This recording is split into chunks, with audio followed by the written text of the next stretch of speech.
Assalamualaikum warahmatullahi wabarakatuh. Waalaikumsalam. Alhamdulillahilladzi waqafa wassalatu wassalamu ala sayyidil mustafa wa ala alihi wa sahbihi ahli sidki wal wafa la haula wala quwata illa billah. Alhamdulillah, pertama-tama mari kita panjatkan puja puji syukur kepada Ilahi Rabbi yang tentu dengan zatnya yang maha suci telah memberikan kita kesempatan untuk dapat berkumpul dengan Zoom ini untuk melakukan perkuliahan mata kuliah public speaking. Ya, mudah-mudahan kita semua dijadikan orang-orang yang lihai dalam berbicara, tentu dalam kebaikan, dan juga menjadi orang-orang yang profesional ketika berbicara di depan publik. Assalat serta salam tak lupa kita sampaikan, kita curahkan kepada Nabi Muhammad SAW. Allahumma salli wa sallim wa barik alaih. Beliaulah yang telah mendobrak segala kebatilan, keburukan, dan menegakkan keadilan dan kebenaran. Baik teman-teman kelas 6C yang dicintai Allah Subhanahu wa taala, yang terhormat tentu kepada dosen pengampu mata kuliah public speaking, ya, Miss Yuli Marlina, dan tentu yang kami banggakan dan juga berbahagia insyaallah kepada teman-teman 6C yang dicintai Allah Subhanahu wa taala. Mudah-mudahan semuanya pada sehat karena banyak uas-uas pengganti nih, Miss. Tugas-tugasnya yang mesti kita cicil. Insyaallah, mudah-mudahan lancar semuanya. Insyaallah pada sore hari ini kami akan mempresentasikan dari mata kuliah public speaking. Namun sebelum itu, alangkah lebih baiknya sebagai seorang muslim, kita mulai pertemuan kita pada sore hari ini dengan bersama-sama membaca ayat Bismillahirrahmanirrahim. Bismillahirrahmanirrahim. Baik, sebentar saya share screen dulu. Nanti jika ada kendala, tolong kabar-kabar ya. Mungkin slide-nya nggak gerak atau sejenisnya. Kelihatan nggak? Oke. Baik. Mungkin di sini saya ingin memberikan sedikit stimulus ya, sebelum nanti disampaikan pemaparannya oleh saudari rekan saya, yaitu Salsabila. Jika kita amati bersama-sama, ya pada tahun 2019, yang mana para kandidat ini, ya mereka berargumentasi, ya, dan juga memberikan pemaparannya serta program kerjanya yang nantinya akan mereka realisasikan atau implementasikan ketika dijadikan seorang presiden. Ya, ini adalah orang-orang kandidat dan tentu sebelum menjadi seorang presiden, untuk melihat kualitas dari mereka atau mungkin keyakinan mereka dalam memberikan argumen, maka di sini ada yang namanya forum untuk debat. Nah, di sini memberikan mungkin program-program yang nantinya akan dijalankan atau mungkin bisa saling mengkritisi. Oke. Kemudian kalau kita amati di gambar selanjutnya, kelihatan gerak Kak? Gerak. Oke. Di sini ada beberapa mahasiswa. Karena saya cari yang mahasiswa UIJ belum nggak ketemu. Jadi saya ambil dari mahasiswa dan mahasiswa kampus lain ya. Jadi di sini ada juga jenis debat yang berbeda dari yang sebelumnya. Kalau yang sebelumnya tadi mungkin ruang lingkupnya lebih luas secara nasional ya. Dan ini kalau ini biasanya lebih kecil, ruang lingkupnya lebih kecil, miniatur. Nah biasanya antar universitas atau antar sekolah. Nah, di sini juga terjadi debat yang mana dari satu golongan itu biasanya harus pro, ya, mendukung. Kemudian golongan lain biasanya ada yang kontra atau pandangan lain, melihat dari sisi lain. Yang mana sebelumnya tentunya dari moderator biasanya akan memberikan sebuah materi. Ya, kalau biasanya di sini disebut dengan mosi, ya, disebut dengan mosi. Oke, nah ini biasanya juga terjadi perdebatan ya antar mahasiswa yang tentunya ketika memberikan pendapat keduanya ya semua kubu memiliki referensi atau sumbernya masing-masing kayak gitu. Karena kan nggak cuman bicara ngomong banyak tapi referensinya nggak jelas, itu tidak kuat. Makanya apa yang disampaikan perlu adanya data agar lebih meyakinkan dan lebih jelas. Selanjutnya, oke. Kelihatan ya? Di sini di gambar pertama ada Bapak Mario Teguh. Bapak Mario Teguh, sama-sama kita bersama ketahui ya, Beliau merupakan salah seorang presenter ketika kalau kita melihat di saluran biasanya nama ininya Golden Ways ya. Golden Ways. Nah, beliau ini sangat luar biasa ya, apalagi kalau sekedar informasi aja buat teman-teman, beliau ini pernah menjadi motivator termahal di Indonesia. Berapa sih bayarannya? Yaitu sekitar 150 juta per jam. Dan kalau teman-teman melihat di YouTube tuh, beliau itu udah sangat terbuka gitu. Bahkan banyak video-video motivasinya, bahkan suka mengadakan dalam bentuk Zoom, ya motivasi-motivasi, bahkan orang-orang secara umum itu bisa saling sharing ke beliau, dan itu bisa kita manfaatkan juga. Nah, yang kedua di sini sudah jelas ada Deddy Corbuzier ya, yang mana beliau juga menjadi seorang presenter ketika di acara Hitam Putih, dan bahkan saat ini beliau ini merupakan salah seorang yang YouTube-nya subscribernya itu banyak banget ya, puluhan juta. Kemudian dengan jargonnya yaitu biasanya close the door ya di awal. Kemudian yang ketiga di sini sama-sama kita sering lihat yang sering mengkritisi politik-politik di Indonesia, yaitu Mbak Najwa Shihab ya, dengan acaranya yaitu Mata Najwa. Nah, orang-orang ini merupakan para presenter yang handal, yang memang tentunya sudah sangat-sangat profesional, dan mudah-mudahan kita bisa sebagai regenerasi gitu. Dia nantinya bisa minimal ada kekhasan dari mereka yang bisa kita ambil. Ya, pastikan setiap mereka ini punya ciri khas masing-masing yang mana bisa kita kombinasikan di dalam diri kita ketika kita menjadi seorang presenter atau ketika kita melakukan debat di depan umum dan lain sebagainya. Nah, selanjutnya yaitu terkait dengan materi yang akan kita bahas, yaitu jenis public speaking, debat, dan presenter. Jadi tadi di awal hanya gambaran aja terkait dengan tokohnya yang terlibat dalam debat, ya. Kemudian juga orang-orang yang bekerja sebagai presenter. Nah, adapun beberapa uraian yang akan kami sampaikan. Yang pertama yaitu terkait pengertian, unsur, dan tujuan adanya debat. Dan yang kedua yaitu terkait ciri dan jenis debat. Yang ketiga yaitu terkait pengertian, jenis, pen.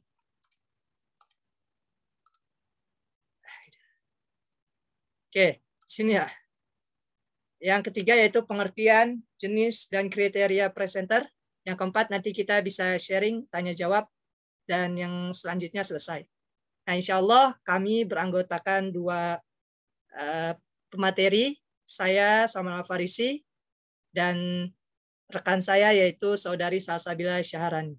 Dan yang pertama insya Allah akan disampaikan oleh saudari Salsabila Syahrani. Silakan Salsabila. Baik, terima kasih saudara Salman. Di sini saya akan menjelaskan tentang pengertian debat. Istilah debat itu berasal dari bahasa Inggris yaitu debate. Istilah tersebut identik dengan istilah sawala yang berasal dari bahasa Kawi yang berarti berpegang teguh pada argumen tertentu dalam strategi bertengkar atau beradu pendapat untuk saling mengalahkan atau memenangkan lidah. Jadi definisi dari debat sendiri adalah suatu cara untuk menyampaikan ide secara logika dalam bentuk argumen disertai bukti. Nah, kemudian di sini ada beberapa pengertian lagi. Yang pertama, debat adalah kegiatan argumentasi antara dua pihak atau lebih, baik secara individual maupun kelompok dalam mendiskusikan dan memecahkan suatu masalah.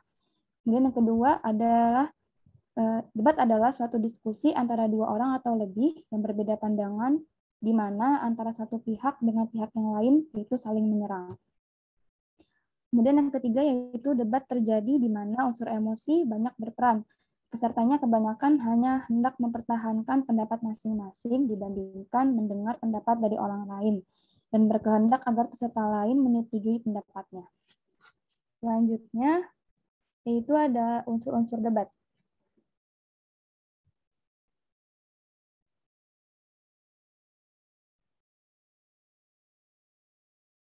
Oke. Suatu kegiatan dapat disebut debat jika memiliki beberapa unsur-unsur, yaitu yang pertama memiliki mosi. Mosi adalah topik atau bahasan yang akan diperdebatkan dan mempunyai sifat konvensional.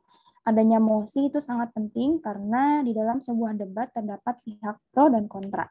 Kemudian yang kedua, debat harus memiliki pihak pro atau pihak afirmatif yang setuju terhadap mosi yang telah diberikan. Pihak pro akan memberikan pidatonya terlebih dahulu mengenai alasan mengapa mendukung pernyataan di dalam mosi. Kemudian yang ketiga yaitu selain pihak pro, juga terdapat pihak oposisi atau pihak kontra yang tidak setuju dengan mosi yang sudah diberikan.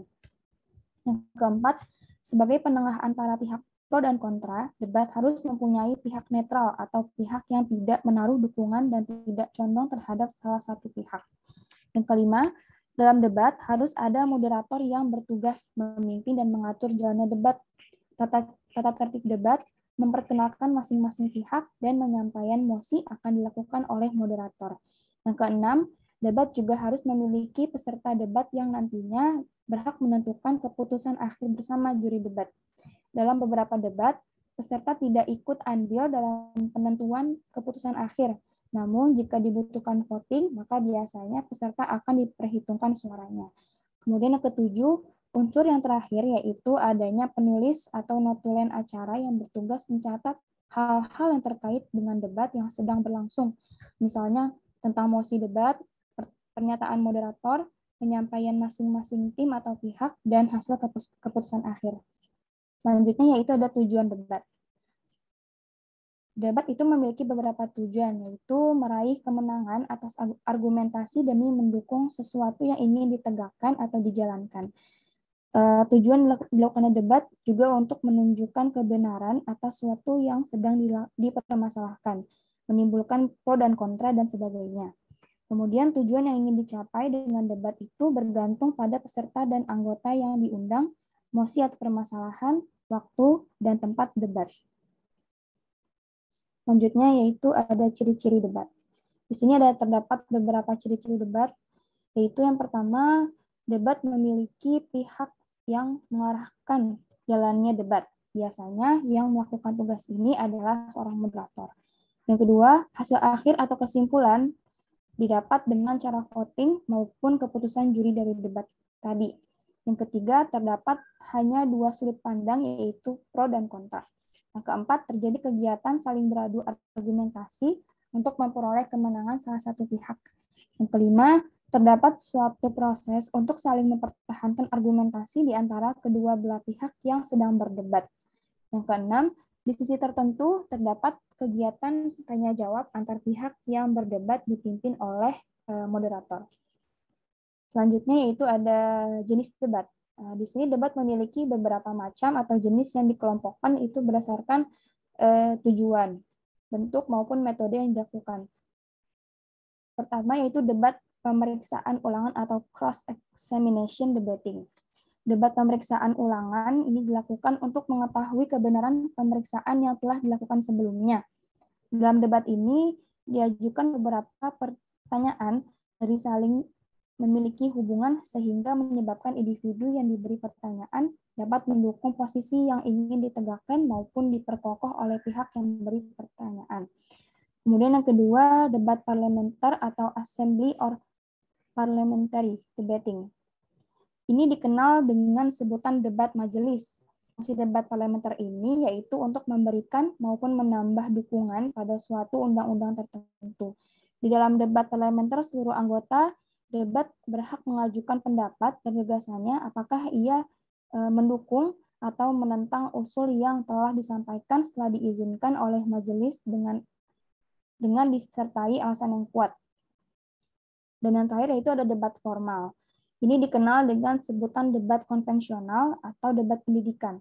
Debat ini bertujuan untuk memberikan kesempatan kepada masing-masing tim pembicara untuk menyampaikan kepada audiens atau peserta debat yang tentang beberapa argumen maupun gagasan yang dapat menunjang atau menolak usulan. Argumen yang disampaikan itu harus masuk akal, jelas, dan menyangkut kebutuhan bersama. Selanjutnya dilanjutkan oleh Saudari Salman. Oke, baik. Terima kasih rekan saya, Saudari Salsabila Syahrani. Selanjutnya yaitu terkait dengan presenter.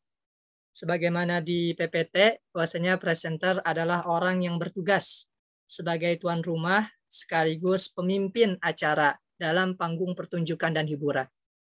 Presenter biasanya membaca naskah yang telah disiapkan sebelumnya, tetapi sering juga mereka harus memberikan komentar atau informasi tanpa naskah.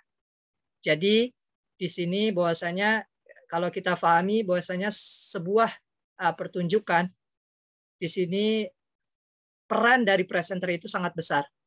Karena presenter tentu di awal mereka memiliki naskah yang nantinya akan disampaikan, tapi perlu juga kecakapan dari presenter untuk melakukan improvisasi. Karena di sini ada kalimat informasi tanpa naskah. Nah, tanpa naskah ini berarti dari presenter ini juga dari segi wawasan harus mumpuni, dari segi cara komunikasinya juga harus baik, dan lain sebagainya.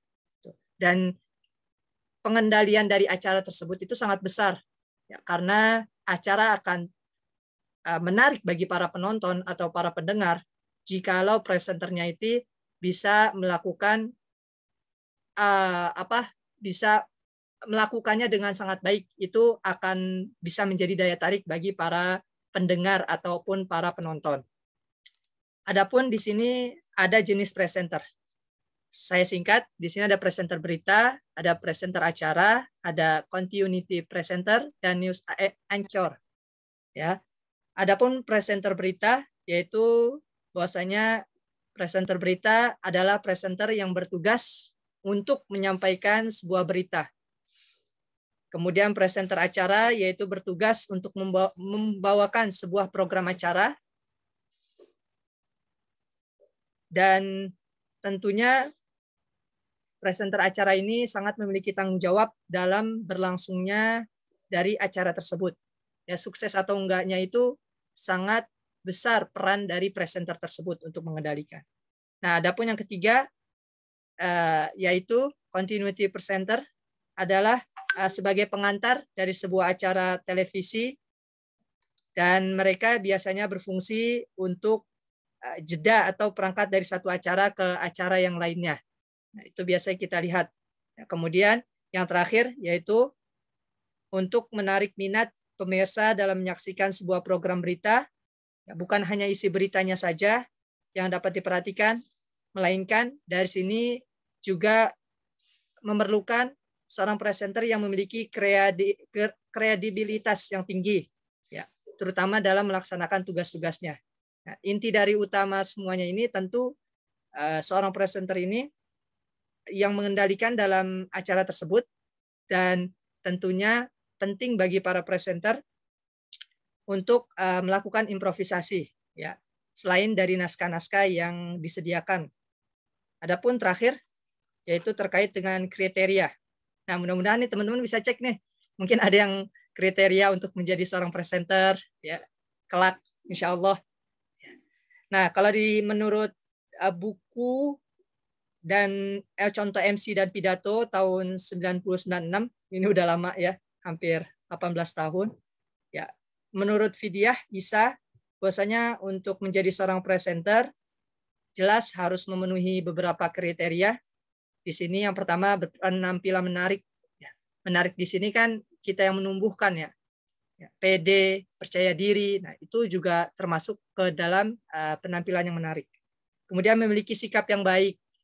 Ya, sikap, kemudian mampu berbahasa yang baik, komunikasi yang baik, public speaking yang baik dan benar, serta memiliki wawasan yang baik. Nah, kalau berkaitan dengan wawasan, berarti di sini juga seorang presenter harus kritis dan harus memperbanyak literasi yang nantinya bisa disampaikan ketika bertugas menjadi seorang presenter, baik di TV, di radio, dan sejenisnya. Nah, kemudian di sini ada catatan, maaf, bahwasanya saat ini ya, seorang presenter itu, kalau dulu mungkin seorang presenter itu terlihat sangat resmi, ya, sangat kaku gitu. Itu dulu. Tapi untuk saat ini presenter itu fungsinya banyak, ya. Bisa juga selain dia mengumumkan atau menyampaikan, tapi sekaligus ia juga sebagai orang yang dapat menghibur, ya, kemudian memberikan informasi dan mengumumkan informasi-informasi ini enggak secara kaku gitu. Nah, kalau kita lihat kan di acara-acara saat ini ada kombinasi, ya, ketika seorang presenter menyampaikan narasinya, kemudian ketika disampaikan juga itu dikombinasikan dengan beberapa hiburan. Ya. Jadi itu juga menjadi catatan penting untuk pada saat ini ketika menjadi seorang presenter. Oke, mungkin demikian yang bisa kami sampaikan. Mungkin dari teman-teman, apakah ada pertanyaan dari pemakalah kami terkait dengan public speaking, berbicara terutama terkait dengan debat dan presenter?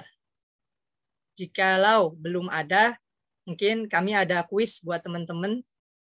Di sini ada gimana? Mungkin ada pertanyaan dulu. Ada. Oke. Oh, kok ada. Nah. Oke. Nah, boleh Silakan. sampaikan Konaga, boleh. Ya. Saya ingin bertanya ini, biasanya kan debat itu kan harus mengedepankan etika juga kan. Nah, jadi yang ingin saya tanyakan, apa yang tidak boleh dilakukan ketika dalam berdebat gitu? Makasih, Asalman. Silakan. Ya, baik. Terima kasih. Dari teman-teman yang lain, mungkin ada pertanyaan?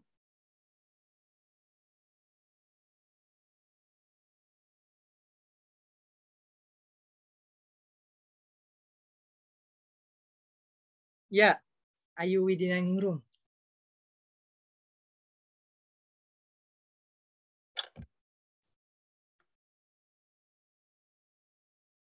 Sabila gimana? Tadi ada pertanyaan dari Kohnaga, etika dalam berdebat.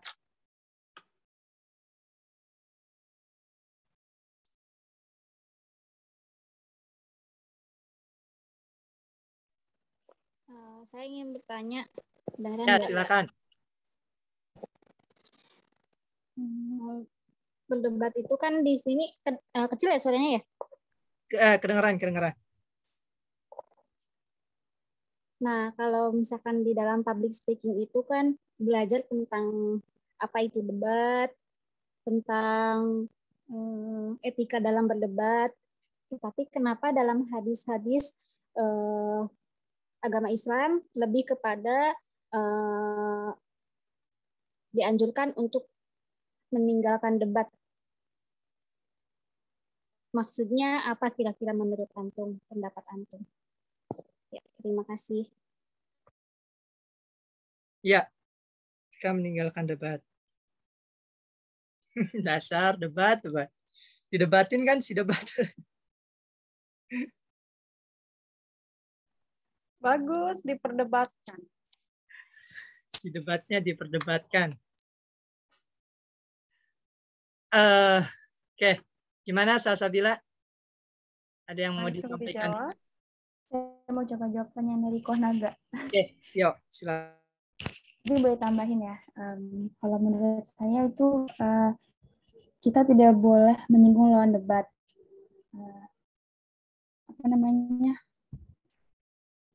Kondisi yang diutamakan dalam debat itu yaitu pertarungan ide dan gagasan. Maka untuk itu, jika akan menyerang lawan, maka harus menyerang ide gagasannya, bukan fisik dari lawan debat tersebut. Kemudian harus berbicara sesuai data dan fakta.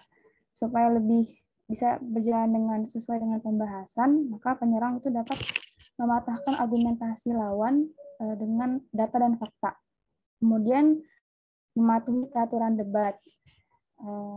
Ketika kita ingin melakukan debat dengan lawan, maka kita juga harus mematuhi peraturan yang ada gitu supaya tidak terjadi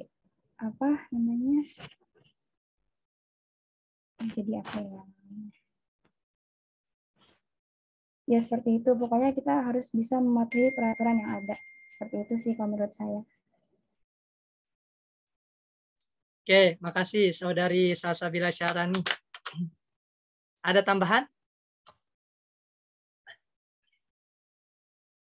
Sambil menunggu jawaban dari rekan saya, di sini saya ingin melengkapi apa yang tadi disampaikan oleh Saudari Salsabila selaku rekan saya. Ya, jelas ketika melakukan debat itu bukan menjustifikasi secara sikap personalnya ya, tapi bermain di gagasan gitu intinya. Kemudian ketika debat tentu harus mengikuti, kalau memang sekiranya secara formal yang tadi disampaikan adanya moderator dan lain sebagainya, maka ikuti apa yang menjadi arahan, itu etikanya. Arahan dari moderator yang menggerakkan sebuah kegiatan tersebut. Kapan waktunya, ketika berbicara, ketika lawan bicara sedang menyampaikan pendapatnya, maka sepantasnya untuk dapat disimak. Terkadang kan yang menjadi kita berwawasan nih, tapi terkadang banyak orang yang pengen tuh nggak mau jadi pendengar itu, tapi maunya menjadi pembicara gitu. Jadi apa-apa ketika orang lagi ngomong langsung dipotong, ketika orang lagi bicara langsung dipotong. Nah, itu yang sering harus menjadi catatan etika ketika kita melakukan debat gitu. Nah, kadang karena dalam survei itu orang lebih senang berbicara daripada menjadi penyimak gitu. Makanya menjadi pendengar yang baik itu butuh latihan juga gitu. Ada orang curhat gitu.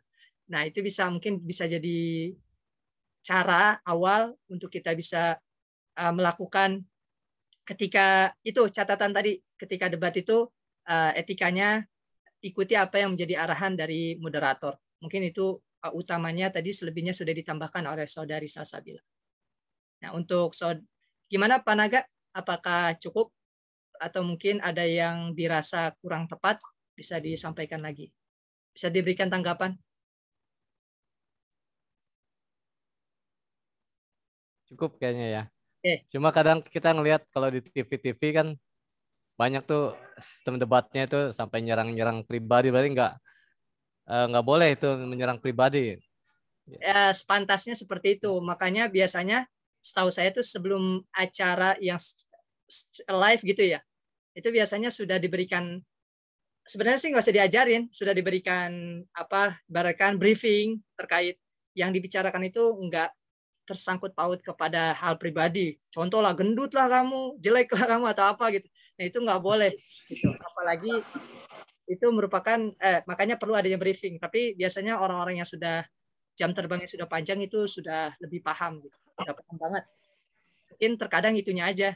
Emosi kadang, si emosi itu kadang nempel akhirnya terucap. Tambahan dikit cuman untuk berdebat ya. Ya, berdebat itu emang diperlukan profesional lah.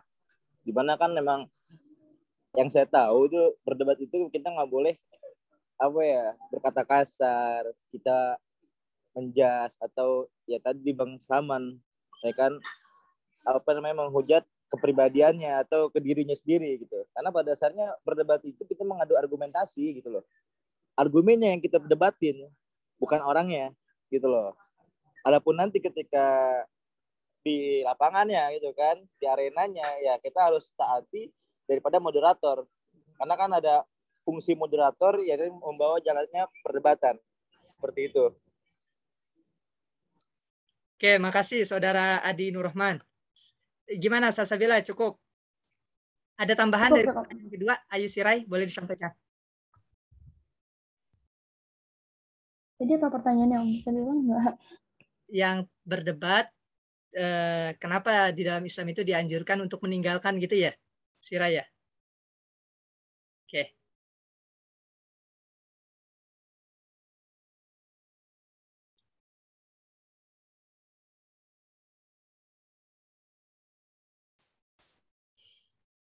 Sambil menunggu jawaban dari Salsabila Syarani, saya ingin berargumentasi, Sirai.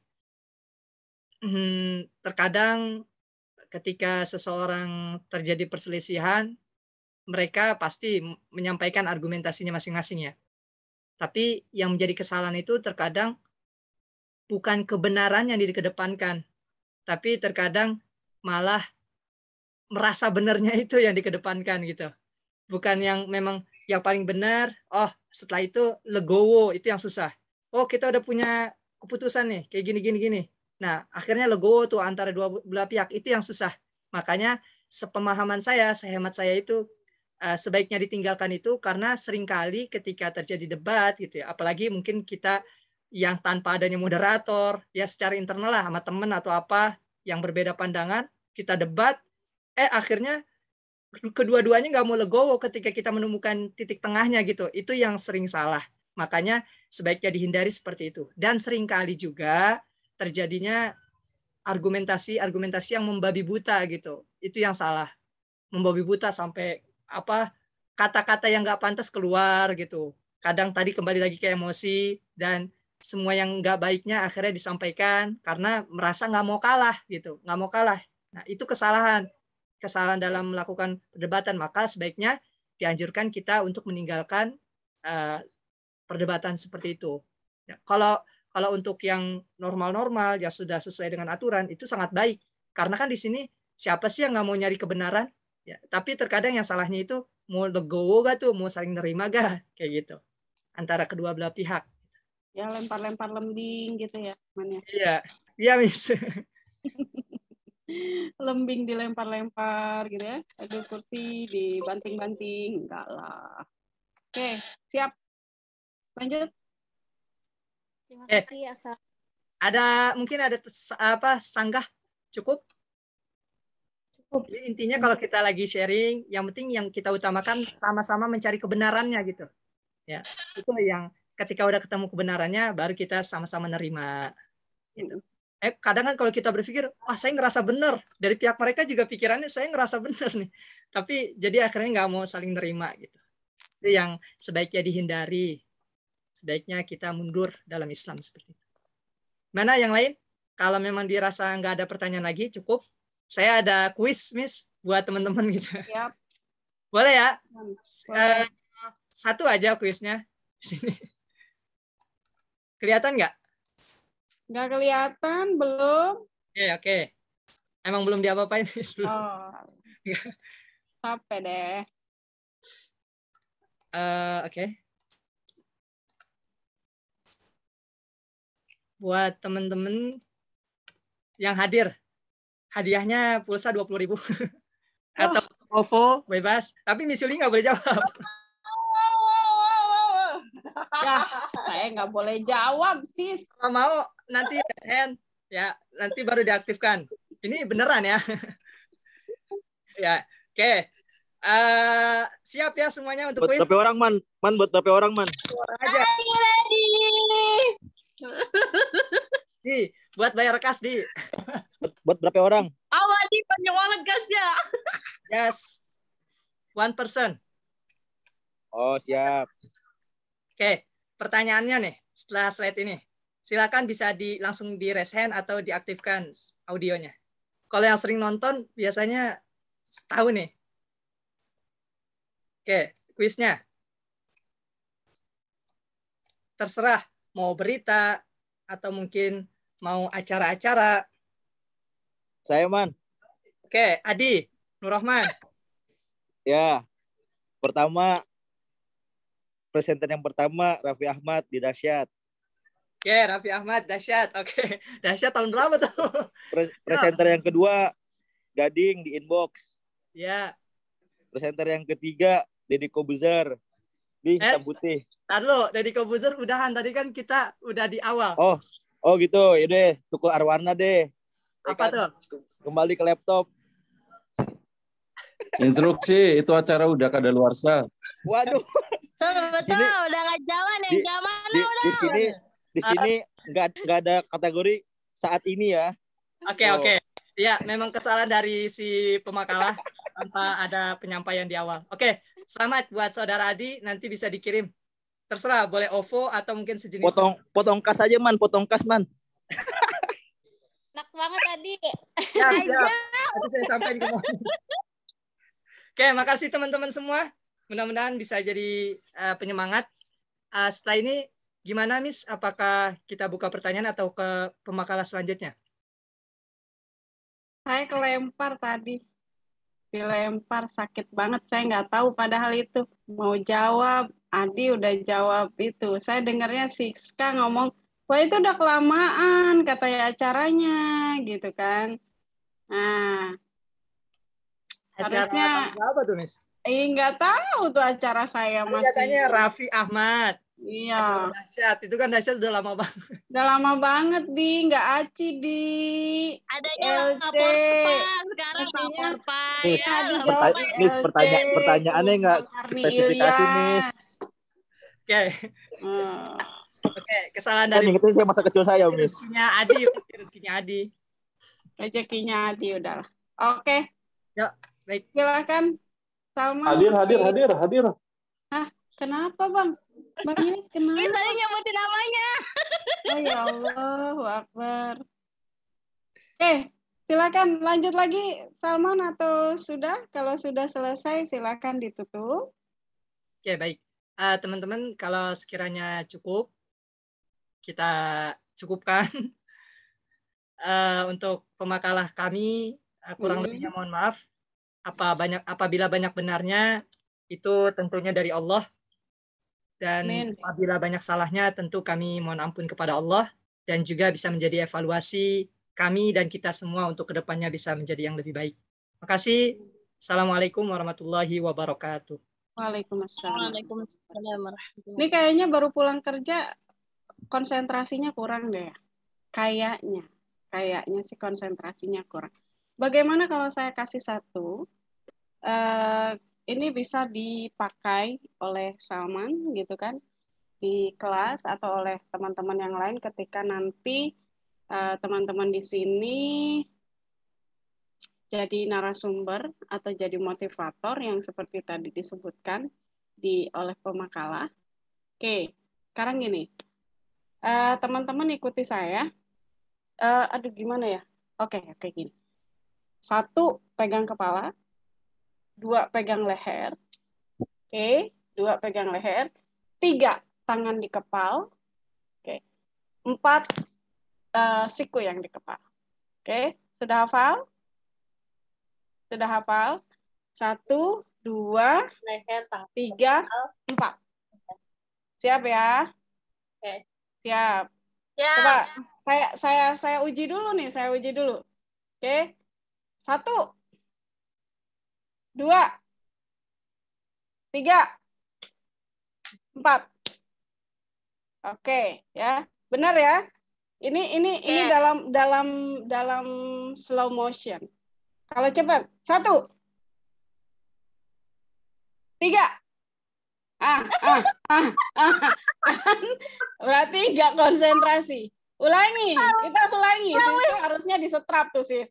Kalau offline disetrap. Ulangi ya. Oke. 1. Oke. 4. 3. 2. Oke. Bagus ya. 1 kali lagi ya. Konsentrasi, benar-benar konsentrasi nih. 2. 1. 4. 3. Oke. 2. Siapa yang megang kepala? Ini salah. Siapa yang megang kepala? Jangan ikutin saya. Siapa yang megang kepala? 2. Nggak ada. Benar, leher semua nih. Ya kan? 4. Ada yang ngikutin. 4 tuh gini, Bang. Salman salah. 4 tuh gini. Ini 3. Berarti konsentrasinya ada yang kurang. Gitu ya. Boleh nanti dipraktekkan di kelas nanti. Siap? Oke, itu saja. Terima kasih banyak sudah hadir.